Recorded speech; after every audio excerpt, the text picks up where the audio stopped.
Anybody see a ghost? Hey Ghost Heads, it's Heidi from Channeling Spirits. Today, we'll continue to map out the locations from the Ghostbusters franchise that have not been evidently established. For this video, we will take the real-world addresses as canon unless otherwise stated in the series. We'll also be using Ghostbusters the video game as official canon.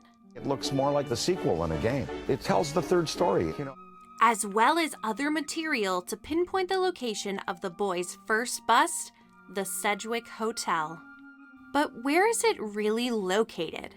Unlike other New York landmarks in the franchise, this one is a bit of a mystery.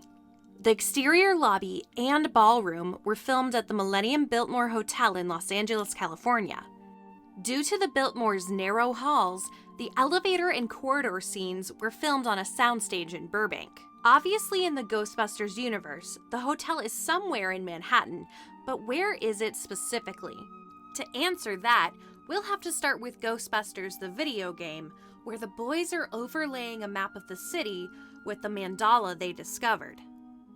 Perfect fit. Not exactly. If we zoom in and see the nodes labeled on the map, we see the library is up apparently north by the reservoir around 104th Street. The museum looks to be on 72nd Street, east of Central Park. The hotel seems to be south of the 97th Street Traverse and east of Broadway. The first problem with this layout is we know from Ghostbusters they visited Main branch of the New York Public Library on 5th Avenue. He did some renovations on the public library building on 5th. This is corroborated in the video game where Crusto destroys one of the famous lion statues outside the facade. The boys also explore the real-life lobby and have a showdown in the Rose main reading room. So the library's mandala node definitely isn't where the map portrays it. The museum, which the video game calls the Museum of Natural History, seems a clear analog to the American Museum of Natural History, but the facade does not match perfectly to its inspiration. A view of the Psi Energy Pulse shows it erupting south of the Empire State Building past the Flatiron Building. This location also doesn't match the location on the mandala's map. However, in a deleted level, the boys supposedly exited the sewers following the museum and arrived in the middle of the Thanksgiving Day Parade. The parade historically goes down Central Park West, and it would make sense if the museum was intended to be the same address as the American Museum of Natural History, which sees the parade pass by every year. Taking into account the real New York Public Library's location, and assuming the museum is actually on Central Park West, the video game's mandala is significantly off.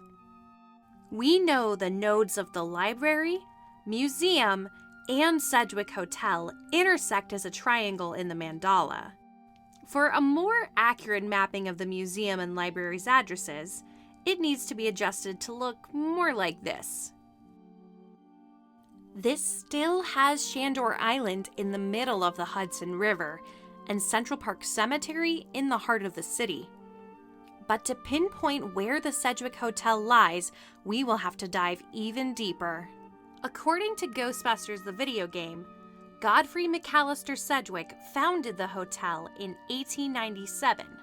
He was a misanthrope turned hotelier, but what caused his shift to that profession is unclear. His portrait was commissioned in 1910, which would go on to become a cursed artifact.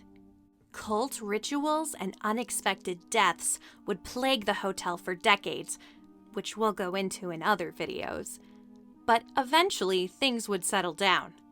But it's been quiet for years, up until 2 weeks ago.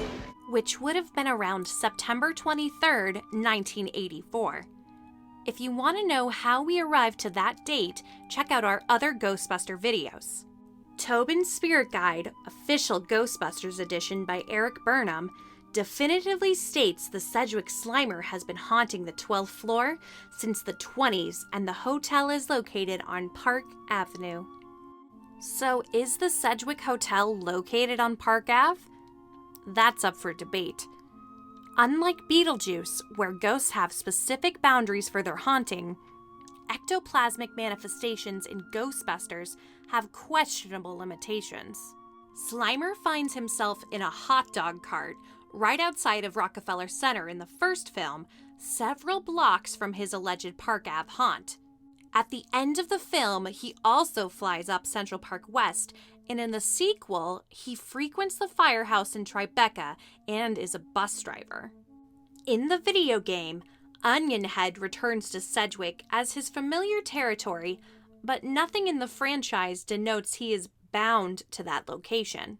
While Slimer doesn't help pinpoint the hotel's proximity, the novelization Ghostbusters: The Supernatural Spectacular might provide some clues.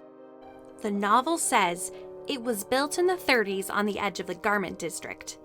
While Ghostbusters the video game retconned the date of establishment, the Sedgewick Hotel could potentially be on that edge, which aligns with our updated mandala.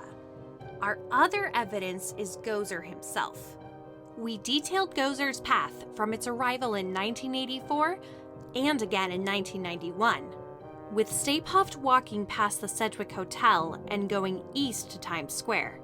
We believe Gozer was walking around 45th Avenue and caused enough damage to force the boys to take a detour to 46th. Hey, cut through this alley. We might be able to head off Stay Puft.